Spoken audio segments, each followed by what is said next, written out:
actually a relatively quiet week since the last Twitter space. There was one major event, and that's the one we're going to be discussing. It's going to be the case against Ripple, where Ripple had a partial success, and I think that part of that success is extremely powerful for us as a crypto community. That part where they didn't win is actually more Ripple specific. So XRP holders probably not going to care much about this. Every other holder is not really going to care about this. And we're going to be discussing this. Now, obviously, there may still be that the SEC says, not so fast, not so fast. We're going to appeal. We're going to go into a second round. We can look at that. Obviously, markets have been a bit sluggish. There's a lot of FUD around Binance constantly. And the entire first half, the talk was around, we're going to see a recession, we're going to see a recession, we're going to see a recession. And right now, I think very few people are talking about a recession. And so we're going to reflect a bit on this. So let's dive in. Also, since Bitcoin hasn't hit the 40,000 yet, Fabio had to come back to work.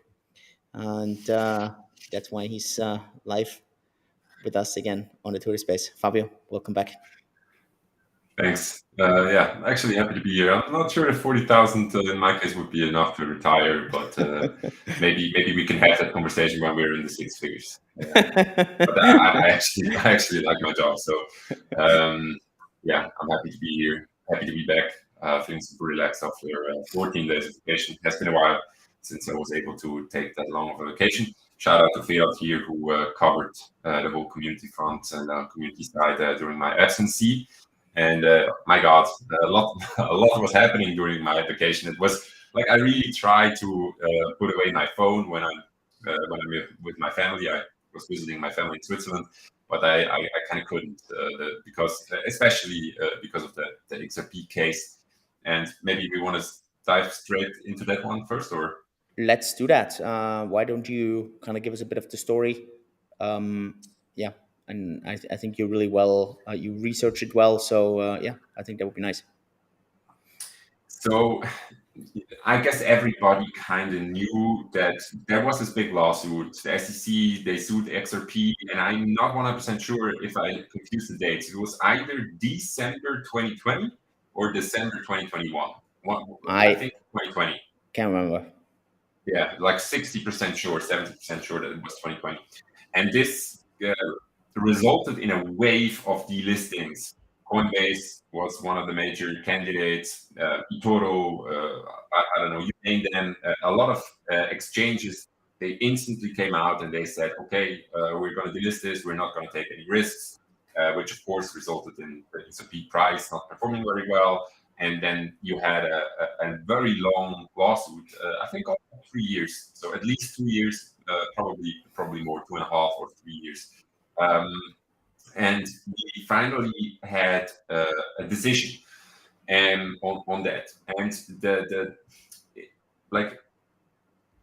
it is a bit crazy to me on depending who you follow and who you listen to on how these people report on the news. And there were many misconceptions, and still to this day, I think 90% of the people don't really understand what really went down and what really happened. And so a lot of people think that the US court, that they designated that the XRP token is not a security. And this is not what happened. Like, a US court doesn't have the ability to say something is a security or say something it is a commodity. It's like an orange is, or let me put it an example. Bitcoin, which most people agree is a commodity, can be a security. Like, if I open up an actively traded fund and I market this to the public and I say, please invest into my fund, I'm going to trade, I'm going to make you profits on this, it is a security. So what US court actually does, and what most people don't understand, is an US court rules on conduct. They rule on how you behave, and the specific of the transactions are very important. And we could really see that in that case. If you really followed what was happening in that case, it is actually a split decision.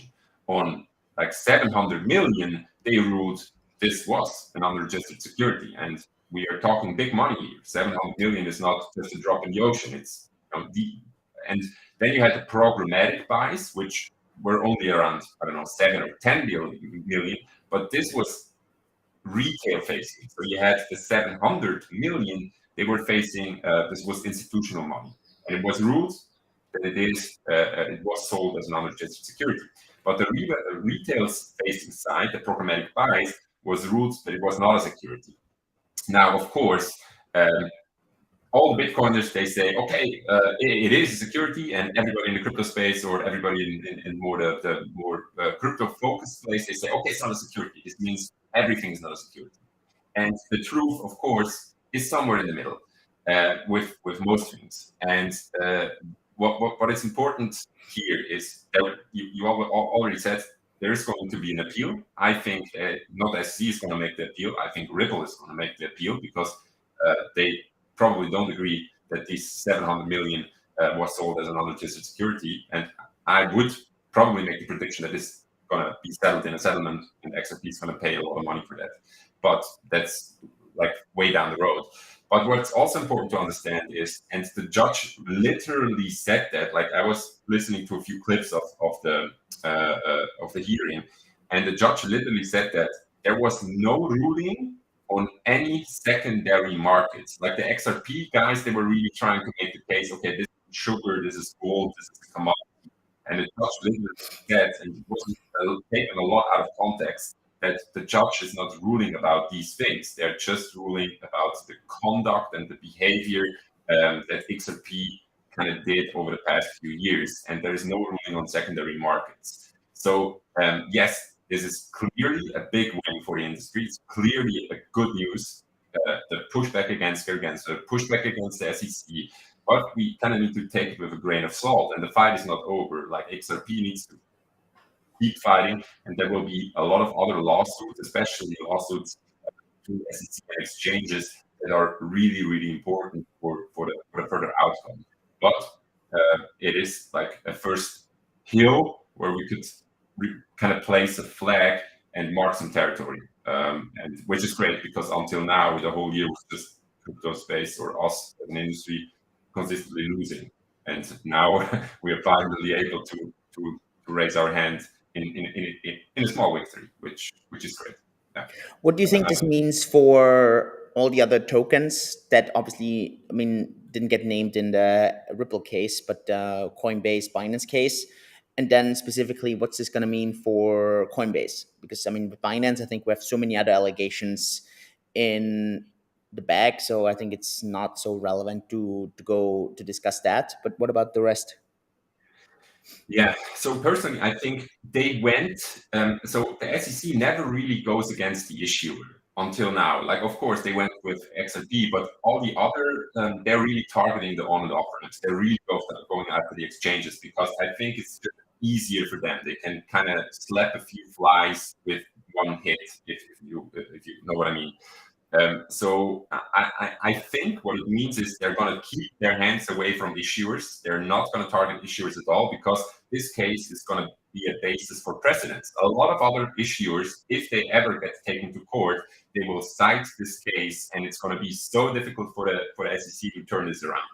So I think it is great for issuers, for people that issue the token and sold the token.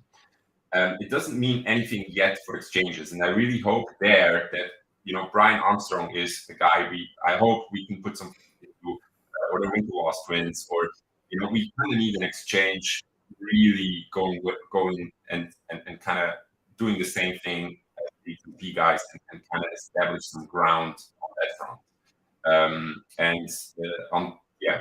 That would, in my opinion, at least be the biggest game changer when it comes to legislation and regulation of unregistered or registered securities. 100% aligned on that. Mm-hmm. Yep. Why do you think markets are down? I mean, I think Bitcoin is under 30,000 now, or I mean, if it is, I mean, down. I mean, but I mean, Bitcoin pumped over 31,000. Yeah, now it's under 30,000.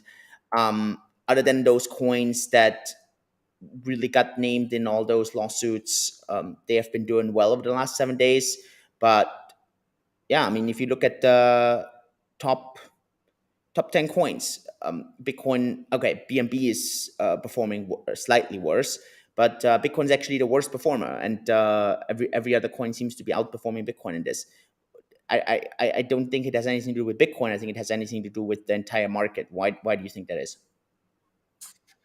You're putting me on the spot. I want to deal some hopium, but if you ask that question that way, like I think we had fantastic news over the course of like 2 months. We had every major institution coming out fighting for the Bitcoin spot ETF. We had the win in court against SEC.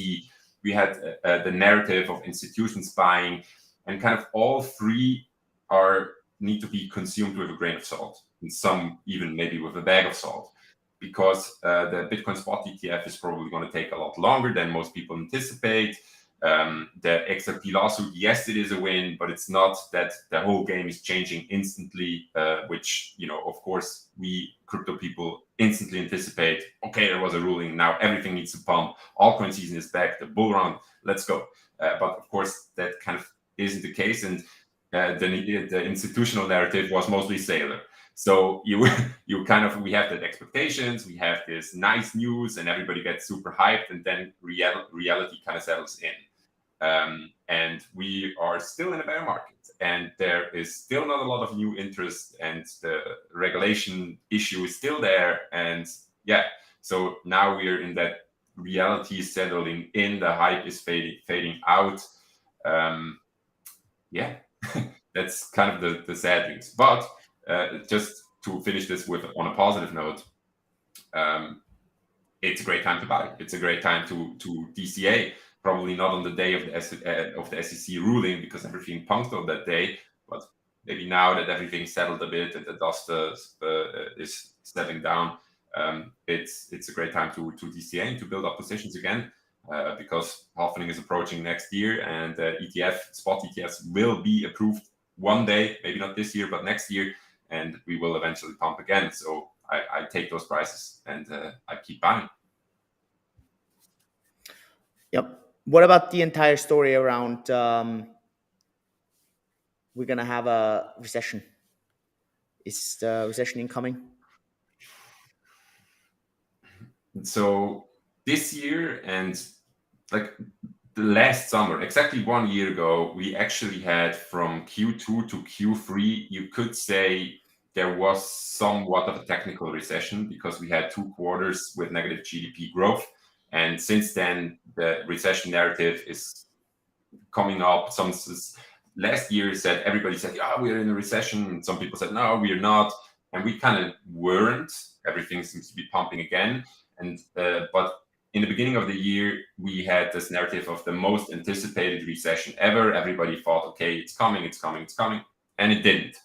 We have positive GDP growth, and markets actually looking pretty good. But a lot of things broke their all-time highs. S&P is up year to date. Gold is up year to date. Bitcoin is up year to date. So we could not really talk about a recession. But, and here comes the big but, and why I feel eventually there will be a recession. So let's just be honest with each other. If I, as a personal investor, like if I look for credit to buy something like a car loan, or I want to get a mortgage, we are not that dumb as many people think we are. Like retail investors, a lot of these people are actually pretty smart. And during the last 4 years or 5 years, you could lock in a 30-year mortgage at 1%, 2%, 3%, depending on your jurisdiction. And a lot of us did. Like a lot of retail investors bought a house and they locked their rates for 20 years, for 25 years, for 30 years, whatever. And the same goes for companies. Companies are smart. They take 5 years, they lock in their rates, they had pretty low rates, and this is what they did. During 2020, 2021, and also into 2022, they locked in credits at 5 years, 6 years, 7 years. And that now something, of course, this is just delaying the inevitable. Because rates are high right now, so they are not really looking to refinance. But we are like heading for a refinancing cliff. So in 2025, most of these loans come due. And at one point, you kind of need to refinance. And what institutions do a lot better than retail is they kind of look at this cliff and they are not willing to take excessive risks. So they're scheduling and packaging their refinancing rates at certain moments in time. But all of them, I guess, if you're in one of these departments that need to look at these things, you are kind of wondering, do we need to refinance now? Do we wait another half year? Do we wait a year? How are rates going to look next year? And so eventually, they will be more prudent, they will be more conservative, and they will need to lock in higher rates, which is going to be like strangling profits margins, and is finally going to lead into a recession when they so I definitely feel a recession is coming. Maybe not this year, but maybe next year. Oh, I don't know then we're gonna see pain for longer. Yeah, and what do you think is? So this is a question I ask myself a lot, because Bitcoin never really experienced the real recession. And now we have the halving narrative, the cycle narrative, which I know that you're not fully believing in, hitting at the same time as a recession. How is this going to play out? Do you have any thoughts on that? I just don't understand how any asset is going to do well in a recession, especially if you don't need it on a daily basis. So I think the things that are going to do well in a recession are things that you need on a daily basis. And I just think crypto is going to have a hard time during a recession. I just think so. I think it's very difficult. The reason I just don't believe in the cycle theory is because what does a little bit of a inflation rate cut having to do with the demand for it? I I don't know. To me, I struggle with that. So I'm not the biggest believer of the cycle theory. I know it's been happening 2 times and we're in the third cycle or whatever. But I think the key question is always going to be is, are people going to come back speculating? And I think there's a very strong case to be made that, yes, the recession could be knocking at the door, but then rates going to get slashed and that's just going to lift the entire market up. And I think that's why the Fed is trying to raise rates right now, to be able to lower them more aggressively later on. I think that's a key part. And I really try to have a reference, because I talked many times about this, but I wasn't that proficient in finance and in all of these things in 2008.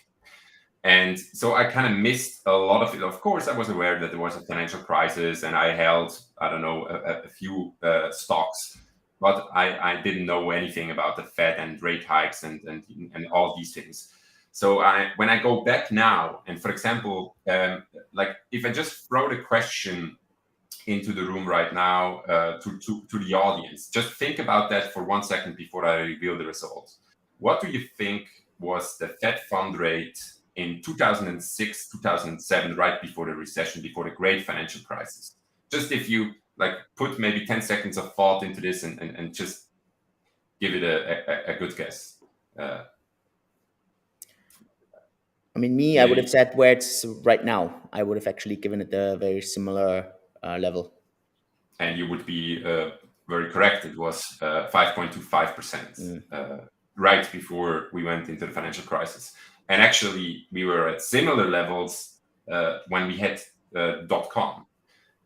So it's not that crazy, actually, that the Fed raised it to these levels and that we are hanging in there right now. And that to say that a recession is coming after they had a hiking period, it's not that crazy. It's just that this cycle is, I guess, a bit different because we have so many delays. Like the people really get hooked on all this cheap credit that was available, and everybody used it. I mean, I don't know, Saylor is probably the best example. He locked in so much cheap credit and he just bought Bitcoin with it. But yeah, the credit is going to come due in 8 years. Maybe he has good timing on that, but he was also lucky, or he was smart, because he set it not to 5 years, but to 8 years, probably the max that they were willing to give him. But if you're looking as an institution right now, if you're looking for big credit and you're credit worthy, you're looking at 9% rate. Like a lot of companies, if they would sign a contract now for 5 years, they're looking at 8 to 9%, which is a lot of money. Yep. I mean, I think spot on. I couldn't agree more. I mean, I also believe we're gonna have pain for longer than most people wanna have. I still think it's fantastic times right now. The dollar cost average. Just on the same time, I'm not 100% sure we're gonna see so much lower prices. I just I just think, especially in crypto, we may just not see those rallies right now that people all want to have. I know that people all want to have 60,000 right now, 100,000 right now, and that's just something I'm a bit more skeptical about. But I also am not sitting here thinking, oh no, now we're going to see minus 50% or something. Yeah.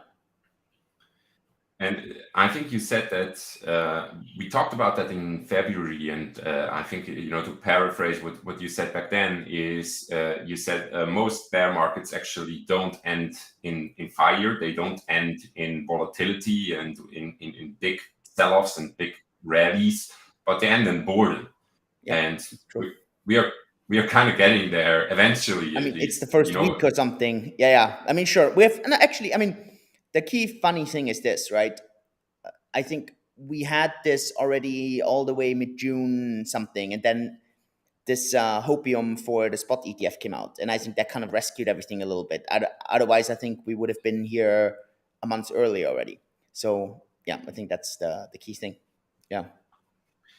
My personal expectation, if I needed to make a prediction, is a lot of people are looking with two eyes at August, because we have a Fed meeting in August, and they are like, the Fed paused, and a lot of people think, oh yeah, No, this there's is no Fed probably meeting in August. or September, you mean? September, sorry, Yeah, September. September. Mm. But we have due dates for, I think they need to make a decision on the spot ETFs, or they have the possibility to. Yeah, I don't know the exact. I don't. Yeah. No, oh yeah, I remember. It correlates, or why a lot of people say August, I think it's August 13, is because then the Grayscale lawsuit is going to be settled. And there is a lot of conspiracy theories, of course, there, that the SEC is going to approve another spot ETF, so they don't need to make the Grayscale one an ETF. And they're going to give it to, or this conspiracy theory, or the theories are, they're going to give it to ARK, and they're going to give it to BlackRock.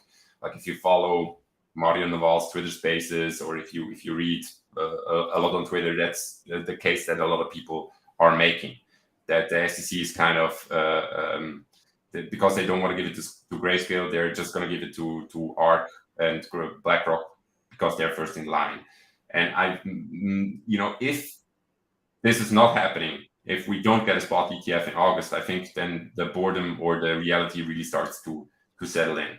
And then I don't know what's the next light at the end of the tunnel that people really get hyped. Probably the halving, and that's also like a bit of the time where I personally would be turning a lot more bullish. Yeah. Yep. No, I agree. Other than that, anything else on your radar here? I mean, I didn't expect to have a long Twitter space today because really the only thing that really happened over the last week was Ripple, and everything else has been super quiet. But I don't know, maybe you had something else. No, things cooled down quite a bit. We really see a bit of a winter when it comes to NFTs. We had NFTs flaring up quite wildly with Bitcoin ordinals, which also kind of the initial hype turned down a little bit. But if you look, for example, at on-chain inscriptions, we really pick up the speed again. So it might not just have been some short hype, but maybe there's some substance to that. And I think, I don't know when the next Ethereum upgrade was planned. I don't follow the news. November-ish, I think. November-ish. Yeah. That could definitely be something that people are getting hyped about. Like, I remember last summer, especially the anticipation of both Chappelle and Shanghai, where we could see somewhat of a run up, and maybe that this time with sharding, I think sharding is the next upgrade now. Correct. Yep. It could be that this is gonna result in some hype as well. Like me personally, I like these phases when on-chain fees are lower than usual. There's always good time to have a wallet reorg, and I'm kind of looking into my options because I'm currently all in Ledger, and I kind of Ledger is great, and like don't worry if you're using an old Ledger device, it's fine. Julian and me, we had a session where we talked about all of these hardware wallets, but I kind of want to move on and look at other options. So I'm probably going to make use of the low on-chain fees to kind of reorg my wallet just a bit. But other than that, I don't know. We don't have any major news or a lot of interesting things that are going on. So maybe we can lay a short bridge and talk about what Cake has in store. And I think we have a good timing with the things we have planned right now. Sure. Why don't you lead this? Because I'm not 100% sure what you want to share here. And I don't want to share something that you wanted to plan. So I'll let you go here. So, of course, Julian personally hinted at this a little bit on his personal Twitter account. I think from a company account, we haven't shared a lot about this yet. But we are bringing DCA options to Cake. So I'm still saying it's 3 years is stuck in my head.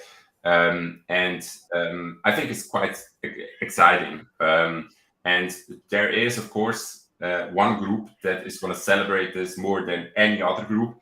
And I'm partly in this group. So I know in Europe, not all people are into credit cards. I personally am. I like credit cards. I do a lot of payments and things with my credit card.